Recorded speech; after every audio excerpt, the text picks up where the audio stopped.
your children, male or female, boy or girl, have to know that they are an important part of your life, that you love them and that they're pretty or they're talented and good. Because if you're not telling them that, they will find somebody that will, and it's not the people you want. Dory 1, this is Fire Team Delta. Dad's coming home.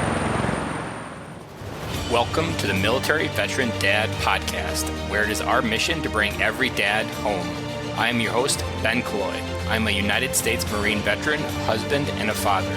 We will bring authentic conversations to inspire action in your life so we can close the gap between the dad you are today and the dad you want to be tomorrow. This is the Military Veteran Dad Podcast.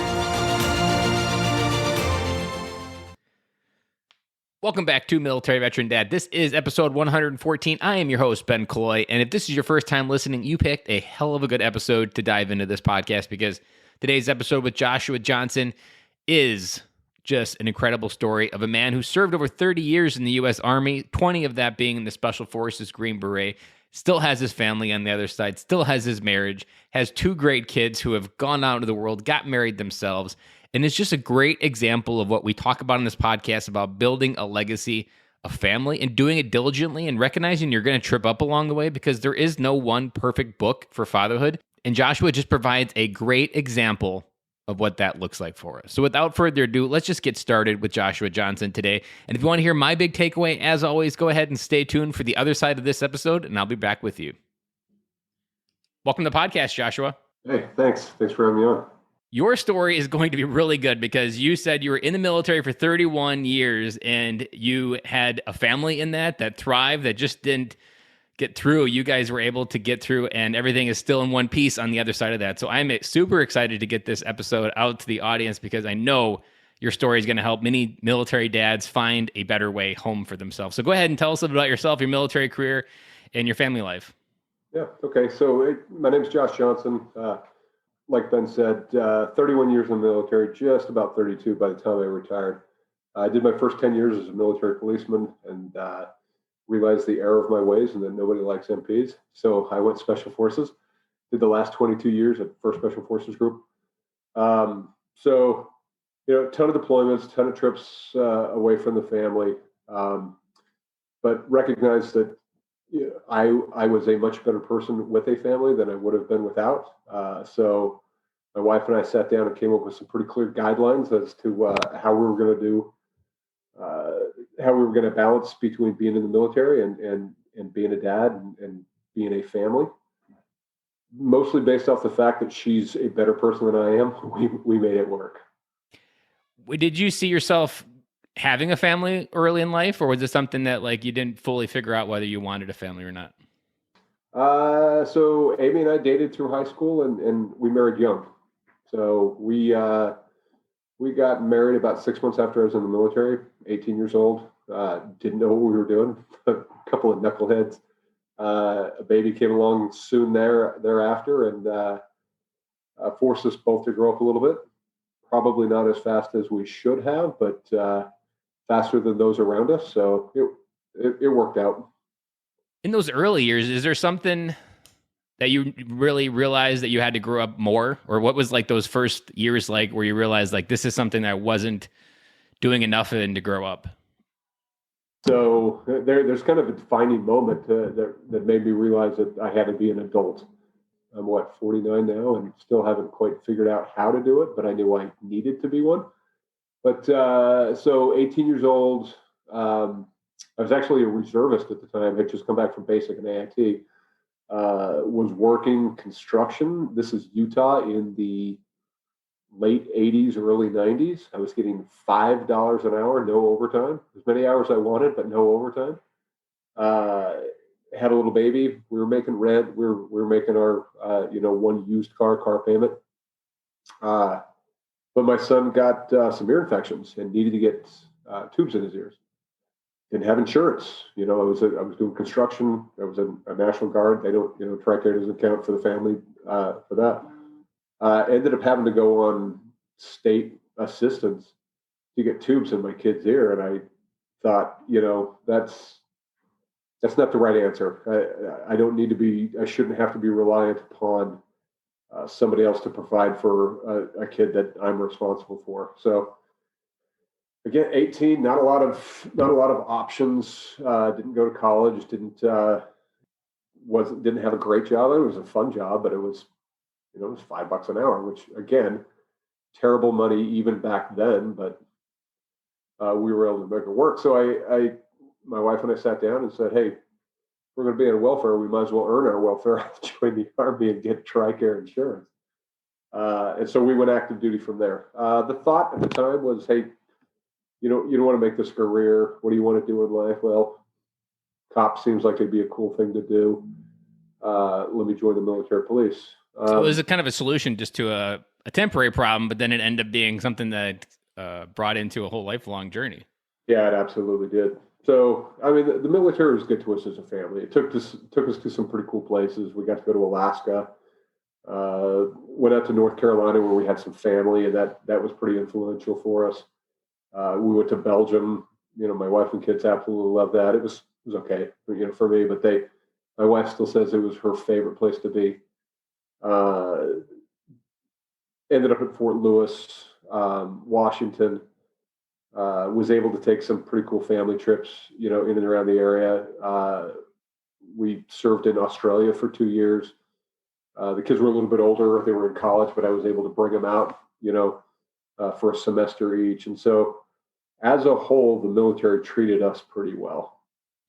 What kind of blueprint for family and being a father did you have from your own life? So, grew up in a big family. Mom and dad stayed married the whole time. Good examples. Grew up in Utah. My dad was a veteran. He was in Vietnam, a wounded veteran at that. Was an amputee, but was never bitter about it, and was actually really, really fond of his time in the military. And so he painted a pretty good picture for me. So that kind of sold me on that. But at the same time, my parents had struggles like everybody else. There was always the expectation that as a family, we would find a way to get through it. There was never a conversation of divorce or separation or anything like that. So I think as far as role models, my parents did a pretty good job. My wife, same way, big family, grew up in Utah. Both of her parents are still alive and they've been married. We just celebrated their 50th. So that using both of those, as guidelines or blueprints, made it possible for us. And then, like I say, my wife Amy is just the most incredible person ever. Willing to put up with a ton of, just the crap that comes from being in the military and deployments and field problems and all of that stuff. And while the frequency increased when I was in special forces, the additional BS that kind of comes along with it decreased. And so we were able to find a pretty good balance there. When you think about those times as a father, is there a message that you wish you would have had that you could send back in time to yourself?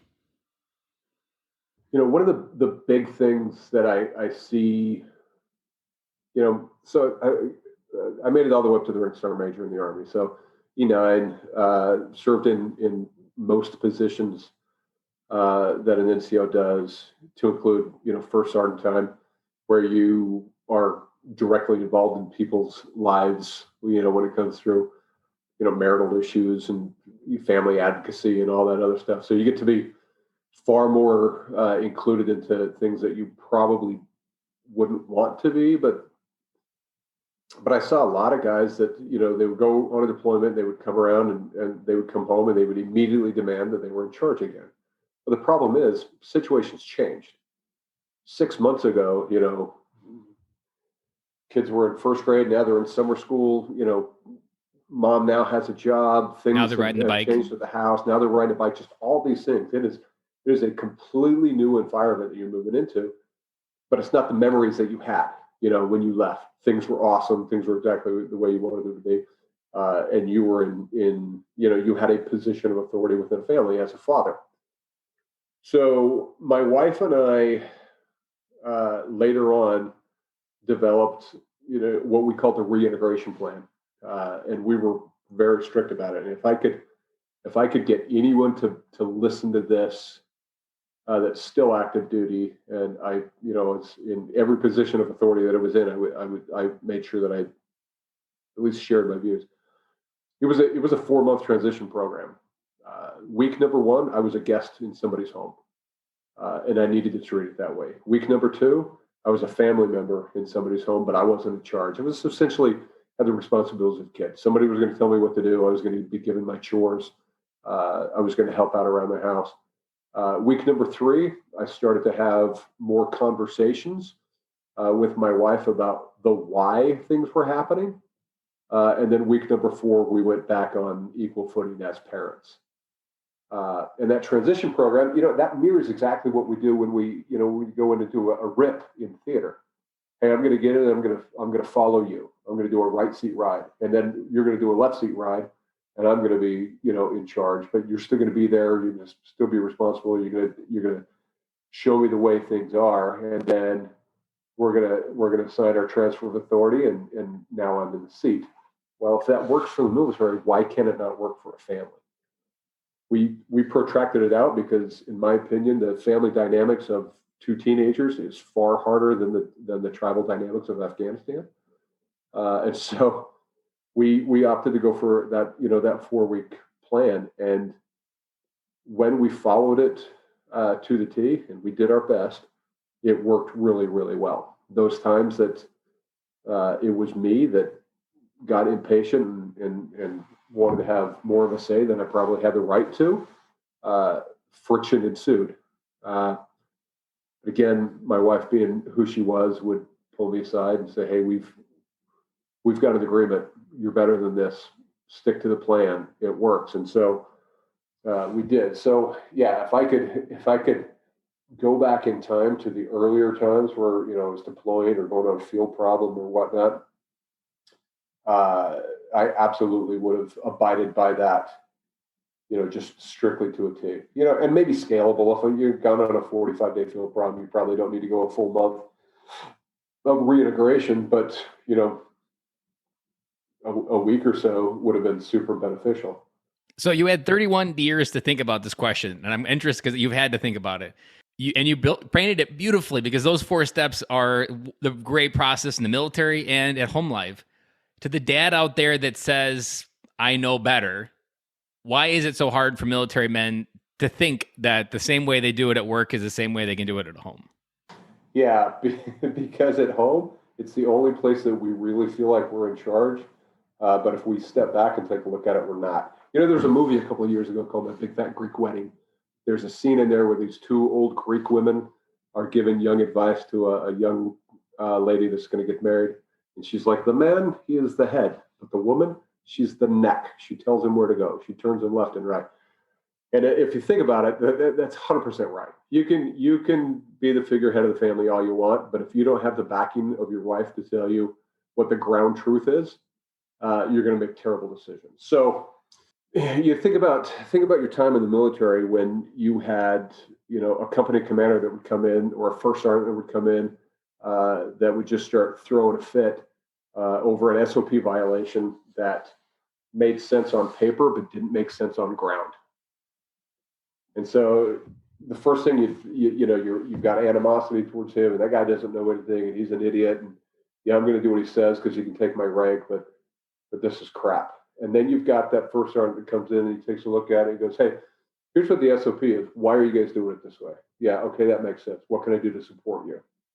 Okay, now you've got this, this military leader that you respect the hell out of and you'll do anything for. That works the same in a home. Hey, I'm going to come home. Life is different. Things have changed. Kids have grown up. Timelines have changed because now somebody's in either daycare or dance lessons or football practice or whatever it is. And all these things that you remembered have changed, and all the support that your wife has to do in order to make all of those things happen has changed. So until you're willing to get in there and support the ground truth, you're going to be just like that military leader that comes in and thinks they know best without having a firsthand knowledge of the problem. So again, I tried to look at what I found successful in the military and apply that back into my life. To me, this is like the biggest dichotomy of fatherhood and being a leader. And even just like you painted it beautifully, because what we know about leadership and leading and doing it right and doing it wrong at work, the same stuff applies at home. It's just our own ego that gets in the way, that prevents us from really utilizing some of the same stuff at home. And it's crazy of how many men find success at work but feel like a doormat at home. And all they got to do is utilize some of the same things that made them successful at work at home. And a lot of that comes true. Yeah. Some of the most stinging statements that my wife ever said was, would you treat your soldiers this way? No, I wouldn't. And wow, I can't believe that I've gotten to a point where you would have to ask me that. So yeah, you immediately have to regroup and go, okay, we're part of this. We're part of the U.S. Army, the greatest military, organization on the planet, and touts to be the greatest example of leadership development the world's ever seen, and they are, right? Well, they absolutely are doing some of the finest development of leaders anywhere in the world. But if we're not willing to take that one step further and apply that, across our full spectrum of life, then you're only going to be going halfway in the military, because you don't have true buy-in. And once I realized that and bought into it, things got better. Now, do we make mistakes? Absolutely. Do we have tempers, and do we have miscommunications and all that stuff? 100%. But we're better at it when we practice what we preach. And to be honest, if you can manage a relationship with your spouse and your children, then you can easily manage a relationship with soldiers. To me, it's flip-flop. We work on managing soldiers, but it's really, fatherhood is one of the best places to learn leadership, because if you can get free individuals that have their own mind and can do what they want and don't have a lot of experience to know what's right and wrong, if you can get them to go in some common direction, all of it, the rest of the stuff just falls right in line. Yeah, like I said, if you can come to an agreement with a teenage girl, you can figure out how to run a squad. Yeah. There's another question I want to ask about your program when you were connecting, that something that's also hard that I've, through all these interviews of talking to dads, is figuring out what life was like while you were gone. Because life happened, and there were moments where your son maybe needed you to ask girl advice, or your daughter had a problem with a boyfriend and you weren't there. What were some of your favorite questions that kind of open up conversation and understand what life was like when you were gone? Before I answer, let me talk about kind of what we did when I was home, and then how that kind of pushed over when I was gone. I found something that I could do with each of my kids, and I have two. My oldest was my son, is my son, and then his little sister, my daughter. I found something that each of them liked to do that I would do with them, and when we were doing that thing, it was a safe space. We'd have conversations. They could ask questions. They could dig in, and it was essentially, hey, if it happens during this, it stays at this. No matter how angry it makes me, I've agreed that this is an open conversation, and it's not an authoritarian position or anything like that. So, and look, there were times that my kids told me things during this safe time that 10 minutes after that event would have gotten them grounded. But because they came to me and said, hey, I've got this problem, or I did this thing and I need help out of it, we can do that. And really it was that opportunity for them to say, Dad, I need you, or I need your help. So fast forward to, all these deployments. Early on, I mean, some of those things were miserable. I remember the first opportunity I had to do a VTC with my family. We had 7 minutes per soldier on one 10-month deployment. And there was somebody running the VTC booth on my side and somebody running it on their side. And so there was no open dialogue. There was no conversation. It was, hey, how are you? How are the kids? You look beautiful. Things are fine here. But then, you fast forward and you start finding ways that you can communicate, and that became a priority. Uh, find time that you can have a conversation with your family somehow, some way, at least, every other week, if not better. Joining the Special Forces, I had access to a lot of different radio and communication systems that the big Army didn't have at the time. So that made life a lot easier. Thank you, U.S. taxpayers, for my iridium phone bills back to my family. But I always made sure that I could get them on the line and say, hey, we're at your event. With my daughter was jogging, with my son, it was, goofing off, but it was, hey, we're at your event. What do you need to talk to Dad about? And they had that opportunity, and they could just say it, and then we go, okay, do you want me to do anything about this? No, I just wanted to talk about it. Okay, I'm going to hold it here. And it worked out because I had set the conditions for that type of communication to happen. I want to point out to every dad what you just said to make sure that it's crystal clear what they're talking about, or what you're talking about, is providing a blueprint of connection. I recently had a teenager reach out to me on Instagram. Never had it happen ever. And it was kind of just like taken back by it. And he was reached out to me saying that I miss my dad. He's been deployed for 9 months and I don't know what to do. And the advice I gave him was figure out what you used to do with dad when you used to feel really connected to him. And then try to do those things again while he's gone, because his memory is still there in that event. And that's how you can provide connection to that memory. And the same thing would have worked even if you never came home. If something would have happened to you and the worst thing happened, you had a blueprint of how to connect with dad and ask the most important question they have to ask. What would dad do? And whether you're here or not, they had that feeling that they could go to and navigate to. And I'm sure probably to this day, they still probably utilize this tool of like, what would dad do? They go to it. And whether you're there or not, in their mind, they probably have this mental exercise of they always know how to go back to connect with what dad do. And to me, when you create that blueprint of connection, that's how you can also create a legacy that goes on well beyond your time on this earth, well beyond when it's your kids and they're adults and your time is done, is they always still remember how to connect with dad. And that wisdom gets passed down from generation to generation. And you may no longer be here to actually have those conversations. Yeah. And unfortunately, I know far too many families where that exact situation happened. And hopefully they had established something like that. We had a few Gold Star families that First Special Forces Group took pretty good care of, and there were a bunch of teenage kids that would have questions about their dad and wonder things about him, or what kind of person he was, or how we would do this or how we would do that. And it was pretty obvious that there were some people that did not have as close of a relationship as they wanted to, whether it be just the fact that the kid was far too young, or that they didn't make it a priority when they could have.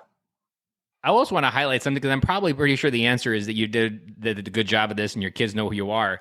And it's been a couple different interviews that I had that it became very apparent that one of the worst case scenario for a father is that you've passed from this earth, your kids are at their funeral, and they learn who their dad was for the first time from a friend that shares a story about your dad. And you're like, why didn't he ever share that story with me? Why didn't he ever reveal this other side to him that I never saw?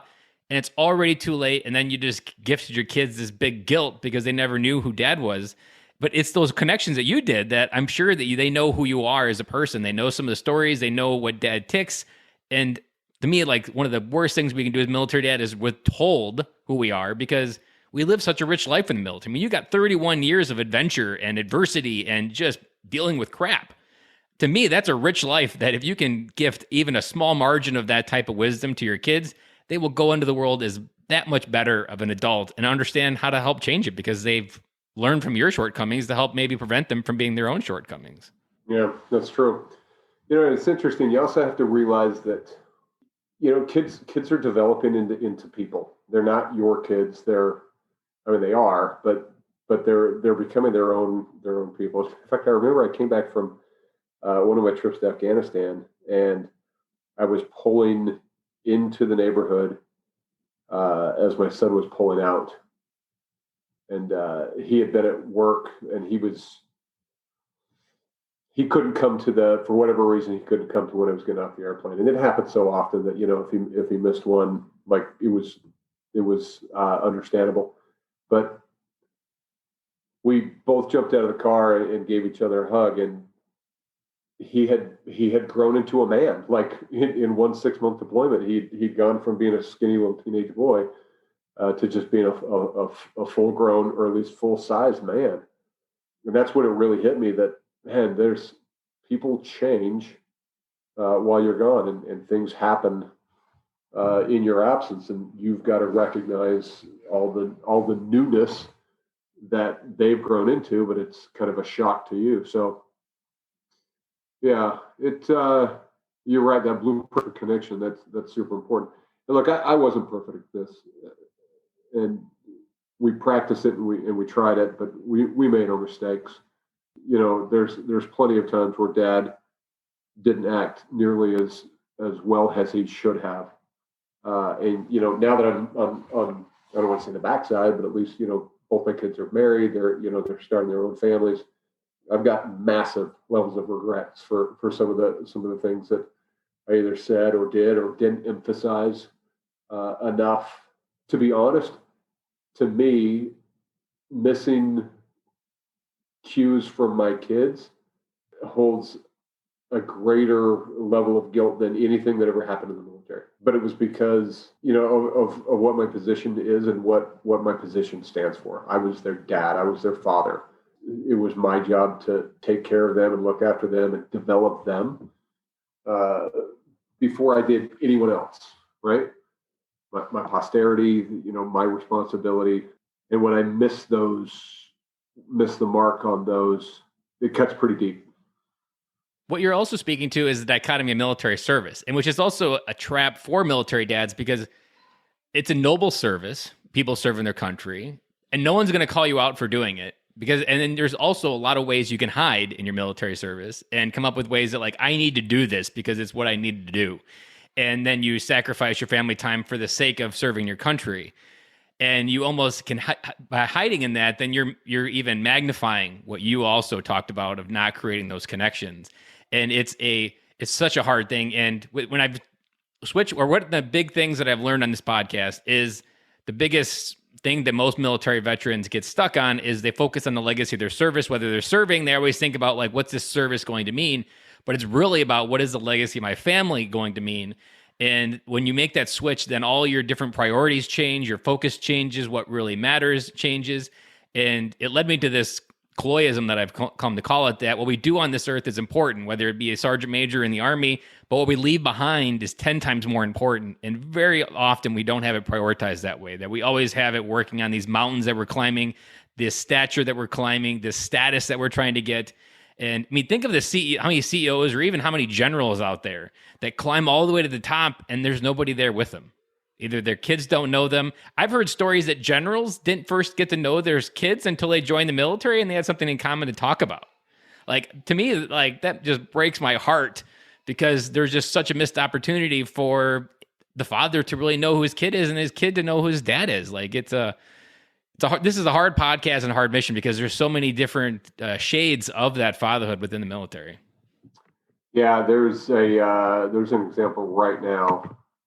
A former commander of mine, and I'm not going to go into too many details, but he was skyrocketing towards being a general officer. And he recently flamed out in a big way. And it was because he couldn't prioritize.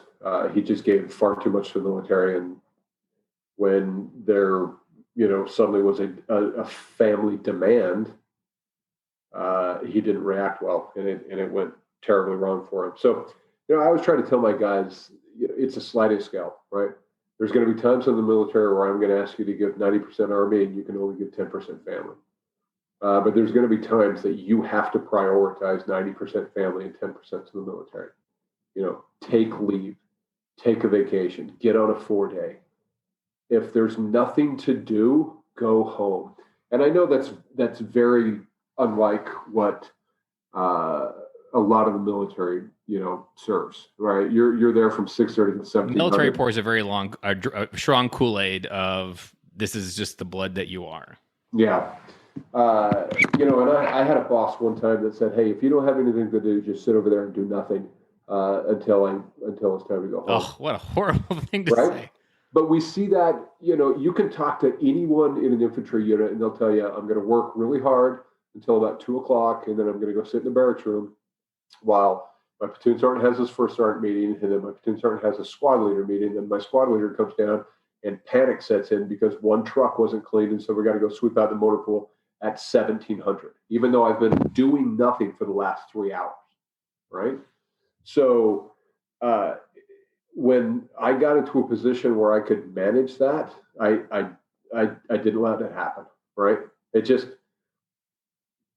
if I could not do that to a soldier, I wouldn't do that to a soldier.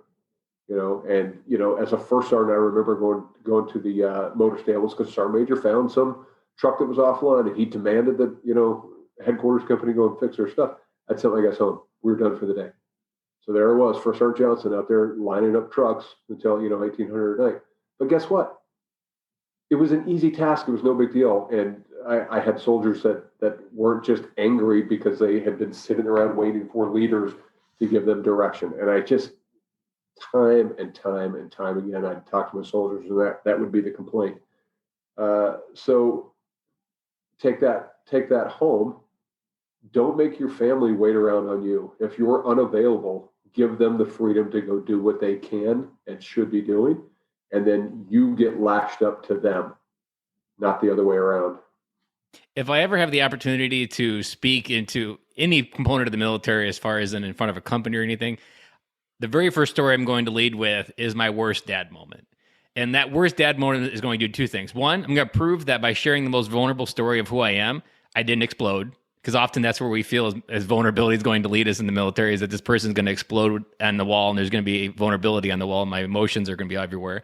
And the second one is I want to share that family matters and that we all have a family, and we often have an ignorance to our leadership. Just what you're talking about, that, yeah, their family life doesn't matter. And the Marine Corps has a bad joke that's true, but it's bad, that if the Marine Corps wanted you to have a family, they would have issued you one.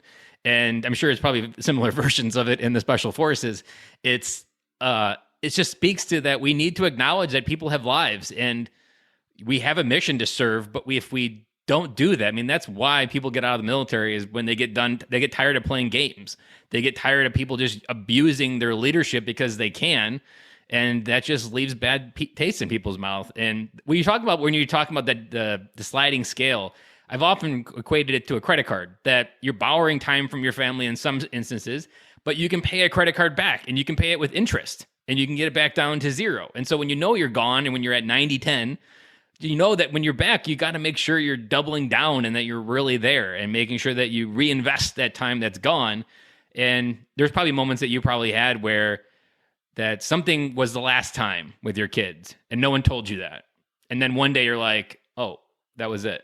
It's never happening again. And if someone would have told me, I would have paid attention, but they didn't. And now it's gone. And those moments happen in fatherhood every day. And you're never going to know when that's the last time you put your kids on your shoulder, the last time they tell you to tuck you in or read one more book. And one day it's just going to be gone and no one's going to give you a warning. And you're going to like, well, if someone told me I only had 2 left, I would have paid attention. Well, that's not how fatherhood works. Absolutely right. I try to tell all dads with daughters, embrace that completely, because very quickly, when they're little girls, every time you come home, they run into your arms and you're a hero and it's the best thing you've ever done. You're the greatest thing ever. And they smush your face and give you kisses. And then at some point puberty happens and it's your fault, even though you didn't have anything to do with it. And they're angry at you and they don't know why. And they ignore you and they're terrible people to be around. And then they need a car, so they come around a little bit, right around 16. But embrace it for what it is. And I tell them all the time, look, if you have a daughter, every day you need to tell her she's beautiful and you love her. Because if the minute you stop, she'll find someone else that will. And it's not the guy that you want saying it. I mean, I'm convinced that's when daddy-daughter issues start, when you're dating this girl and it's like, yeah, she's got daddy issues. it's because you weren't there. I mean, there's a statistic that I read in Strong Father, Strong Daughters that like just hugging your daughter is like reduces it by 60% that she'll have sex by the age of 12, because feeling that affection from your father allows her to be grounded a lot longer than at 12. And without it, she wants that feeling. And if she doesn't get it from you, she will find someone, and it will not be. I'm convinced even the dad with a shotgun at the door is the dad that just set the bar for what a man looks like, very low. And he's afraid of what she's going to bring home. But if you set it high, I mean, she may get it wrong a couple times, but she's always going to come to the conclusion that, like, yeah, that's not my dad. I'm going to kick him to the curb and try again. Yeah, I'm absolutely sure. But, I used to play this game with my daughter. Every time she'd leave, once she, hit kind of that dating age, she'd go to leave the house. I'm like, hey, what's the rules? And she'd go, Dad, I want to say it. I'm like, nope, you got to say it. What are the rules? She's like, there's only room in my life for two men, my dad and Christ. And I say, that's right. That's all you need. Right now, that's all you need. We'll take care of everything else. And she'd go, yeah. And I go, what's the other one? She goes, boys of the devil. I'm like, you're damn right there. You stay away from them. And, she'd laugh and go on. I'd make her do it in front of her friends, and they'd laugh and giggle at her. But, when the time came, she chose a good man. She had a lot of thought into the man that she wanted to meet and wanted to marry and start a family with, and she chose well. And I think it's because I did my best to set a good example of how she needed to be treated. And to your wife, like, she knew what that proper affection looked like. She knew what proper respect looked like, proper language. And I'm convinced, like, the bare minimum for my daughter is, as long as she can go into the world and now that she doesn't get her value from Instagram followers and likes, like, to me, that's like the bare moment. It talks from the moment, like, you're beautiful and and I love you, because they go to Instagram to get that because they never had it validated. And as long as she knows that her love for herself comes from the inside, not from the outside, I mean, to me, that's like the first step into getting someone to go out in the world and find someone that is going to be the right person for them. Is they've got to know that they already have everything they need inside. Whoever they find is just going to enhance who they are. They're not going to fill in the gaps. Yeah, that's 100% true. And with sons, it's a little bit different. There's a lot of dads that have a hard time expressing love to their sons. And it's different, right? You're not doing tea parties. You're not telling them they're pretty, but you've got to do the exact same things. You got to tell them, hey, I love you and I'm proud of you. Look at the cool things that you're doing, and get involved, right? Even if it's something you don't want to do, show a little bit of interest into it. So, same thing happens. My son, he married right. He absolutely married right. And I had conversations with him. I said, hey, man, swing for the fences. Go for somebody way better than you. You absolutely need to get drugged up from where you are, because that's just a fact about being a man. Marry somebody better than you are, and they'll elevate you to their level. And he's done the exact same thing. And so I'm pretty fortunate. I jokingly set the bar pretty low. Like, hey, no pregnancies, no arrests by high school. By the end of high school, we're successful as parents. But it was a joke, right? The true bar was, hey, did you make good humans? Did you make humans that were better than you? Did you raise good adults, or did you raise good kids? And you don't want kids. You want adults. That's the trick. We talk about raising kids, but we don't want them to stay kids. We want to raise adults. That is a great statement. That's an absolute great statement. The crazy part is you spend the first 2 years of their life doing everything for them, and then you spend the next 16 getting them to do it for themselves. Like, it's weird when you think about, like, first 2 years I did everything, and then it's literally an exercise for 16 years. How do I figure out to get them to do it for themselves? Yeah. I the other trick to fatherhood is, from puberty until, for daughters, I think it's 22. For sons, I think it's about 25. Like, they're not very nice people to be around. Like, I love my kids, and I wouldn't change a minute of the time that I had with them. But there were times I didn't like them, right? Because they're forming their own opinions. They're basing it off of their limited experiences, which is what they're 100% supposed to be doing. but they start to veer away from, your opinion on certain things, right? For an example, my son, we tried to get him enrolled in school. It wasn't for him, and we forced it probably a little longer than we should have, going to college and whatnot. And then it finally came to the realization that I had to have a sit down with him and say, because I was giving him, a portion of my GI Bill, and I just said, hey, you're not a viable financial investment for school. This doesn't matter to you, and I'm throwing money away that I can put somewhere else. And that was a tough thing to do, right? And he became this, the government should pay for college, and I need to be getting this, and it's government handouts and all these things. And then the best thing that ever happened to him was my wife and I went to Australia, and he didn't have a home to come back to. And he was forced to learn a couple of very hard life lessons, just because he did not have the lifeline that he once had. On the other half to that, he was proud. He was an independent and proud person, and so he didn't call and just ask for a handout. He suffered through a couple of things, but he came to the realization that you're not going to get anything in life unless you work for it. And so here's how, as a father, you've done a good job. When your kids start saying the things that you've been telling them their whole life, like it's their original thought. And then you sit back and you fold your arms and you smile and go, I got you. You don't know it, but I won this game. And then about 5 years later, you let them know. And they'll start recognizing, oh, yeah, you know what, Dad, you were telling me that my whole life. But I appreciate it. Thanks for helping forge that. And look, your kids will never be you. And you shouldn't want them to be. But I guarantee you, if you help them grow into who they need to be, you're going to love them, and they're going to be awesome. Like I say, there's going to be times you don't like them. But when they turn out, you're going to love them. It's going to be awesome.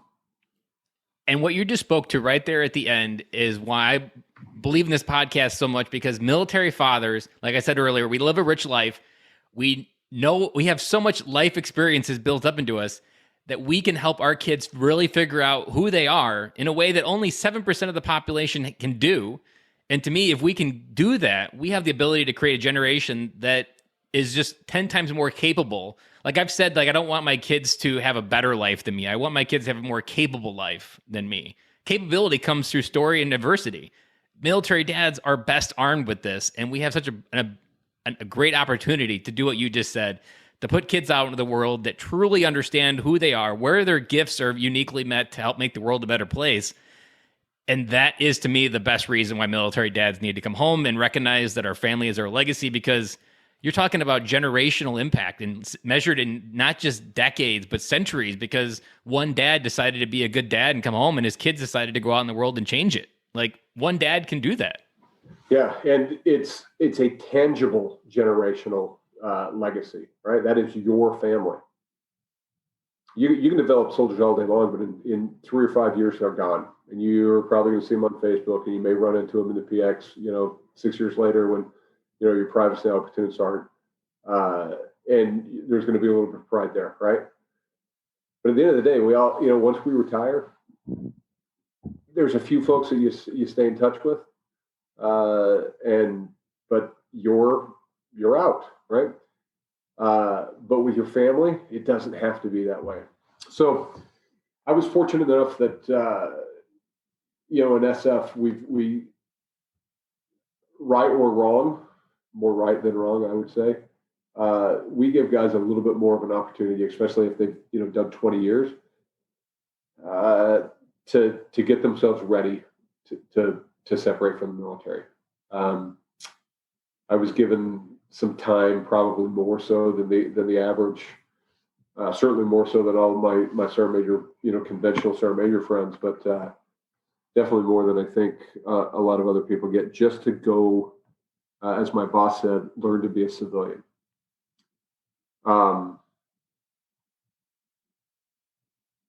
I remember the day, it had been about 4 or 5 months, and I showed up to see one of my friends, and he was busy running from one meeting to another, and he didn't have time for me. That's when I realized I'm 100% a cog in a machine that's going to keep spinning no matter what happens, right? And so I retire, somebody fills my position, the unit continues to march on without me. But that should not be the way it works in your family, right? If you have to step out for a little bit, you should be able to come back in and be an active part of that. And you should be an active part of your family for as long as you live. And hopefully you've established a legacy that will continue that machine. So yeah, you're a cog in the military, but if you find yourself being a cog in a family that, you're plug and play, and when you're worn out, you've left, and either they've dumped you by the wayside or you've dumped them by the wayside, you've done it wrong, my friend. I love everything that you just closed out there with. And to wrap up this interview, I want to try to see if we can gift wrap a piece of advice to military dads out there. What do you feel like is your best dad advice for another father out there? Your children, male or female, boy or girl, have to know that they are an important part of your life, that you love them, and that they're pretty or they're talented and good. Because if you're not telling them that, they will find somebody that will, and it's not the people you want. It's guaranteed, right? It's going to be some other knucklehead kid that has an alternate agenda, and we were all boys. We know what that means. That's either going to lead them astray or lead them down a path that they don't want to be. So my advice to any parent that's in the military, find a way to make a connection with your kids and have daily, if possible, or as often as you can, let them know that they're important to you and that they're a priority to you. Couldn't have said it any better myself, because I've heard it said, if you want to solve many of the problems in America that we have today, put a dad in every street corner to provide leadership, to provide that stewardship, to provide that grounding that many of the kids need. Because oftentimes when they go find, it could be a gang in an inner city, they will find someone to do that for them, or they'll find that first person willing to explain something that you weren't there to explain, whether it be sex, whether it be pornography, whatever the category it may be. Someone else will explain it to them. And the question is, do you want them to be the first one to explain it, or do you want you? And I couldn't have said it any better myself. And so, Joshua, I really appreciate you coming on the podcast and sharing your wisdom today, because it was such a really good, rich conversation of just trials, but then also successes, and then just being able to paint the brush of like, yeah, there were missteps, but you still ended up exactly in a way that, like, looking back, you're like, yeah, that's just how it needed to unfold. Like, there are regrets, but you still ended up in a place that you are proud of who they became. Yeah, I mean, we're all going to make a mistake. It's what you do with that mistake, and that's true in any situation, but it's mostly important with your family. I've heard it said, like, within the air wings, they use the idea of debriefing after a mission is done in the air. And debriefing is something perfectly aligned for fatherhood, because whether you completely messed up or not, we always know how to debrief and figure out, okay, what went wrong? What can we do differently? What did we do to own the part that made the problem happen? And we can try again next time. Like, it's the iteration process that comes from military leadership, but we don't know how to apply it at home. Yeah. Well, I tell you what, if you can indulge me just a couple more seconds, I'll tell you the other advice that I think did more for our kids than any other thing. My wife made our home the hangout place. Kids brought their friends. They, put a couch downstairs. Here's some video games. Put a couch downstairs. Here's a bunch of movies. A bunch of teenage girls want pancakes at 11:30 at night. Get up and make them pancakes, right? Make your home a place where people are willing to come to. You'll never be left out. Sit upstairs, quietly listen. You'll know everything that's going on, and then you can shape your conversations. And there's a safe place that they know they can come to, right? Still have rules. You're still a parent. You still got to do their parenting. But if you can make your home the hangout place, you're one step ahead of every other parent.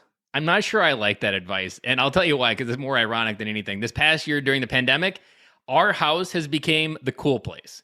There are times where we have like 9 kids in the yard, and our kids are young, so there's still a lot of bit of parenting that needs to be done when you have 9 kids in the yard. And I only have 3 kids of those combinations. And I'm like, what is it like in these other houses where the parents don't have to deal with their kids? And I've got to parent all these kids at my house. And I'm just like, what's it like just to have it quiet? And we never really had that. And even to this day now in the summer, like our house, our garage is always one they're tearing into. I'm just like, what is it like to not have your garage tore apart or different things broken by the boys in the garage building different things? But also there, you just told me that like I've got the blueprint to do it right throughout the next 15 years of my kids' lives as well. And I'm apparently already doing something right because we are the cool place. Literally everybody in the neighborhood, and there were more kids moving in since over the winter, so it's only going to be even more magnified this summer. And I've been avoiding it or like worrying about it, but it sounds like I just need to embrace the chaos and keep it all together. It'll be worth it in the end, my friend. I promise you that. Well, I appreciate that wisdom there because I can't tell you, like, there is so many, and my wife really hates it too. She's like, what is it? Why do we got to have all these kids here? And it's just like that you painted it beautifully, that this allows you to know that they're safe. This allows you to know what's going on. This allows you to know what friends they are, to what behaviors they're doing, to what decisions they're making. And I've often said as well, like, because I'm a stay-at-home dad in the neighborhood, so I've gone on bike rides with 9 kids as well, that if you want to start changing the world, start by changing your neighborhood. And ability as a father to show up, whether you're playing football with the neighbor kids or whether you're playing baseball or whether you're out riding a bike, you're providing leadership for a lot of dads that maybe don't have that opportunity too. So a lot of dads go out to try to change the world, but the best advice often is just start with your neighborhood and move up from there. Yeah, you want to put it in military terms? Human. You get it. I appreciate that. That's well, Joshua, I want to get you back to where you back to your workday. So I really appreciate you coming on the podcast and opening up. And you've definitely got a powerful story. So don't let this be the only podcast you share it on, because it's definitely one that other people need to hear to just know that it's all going to work out. Oh, I appreciate it. Thanks for your time, man.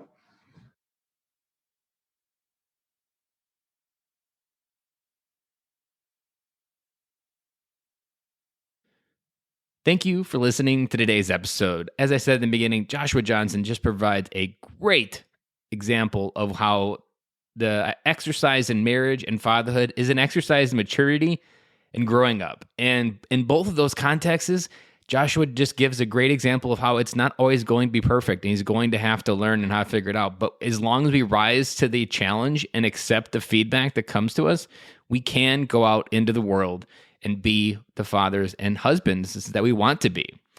And so my big takeaway from Joshua's example is being able to just re-solidify that there are examples in the military and in business that apply at home. There's a little story that he mentioned that his wife called him out and said, "Would you talk to your soldiers like that?" And he's like, "No."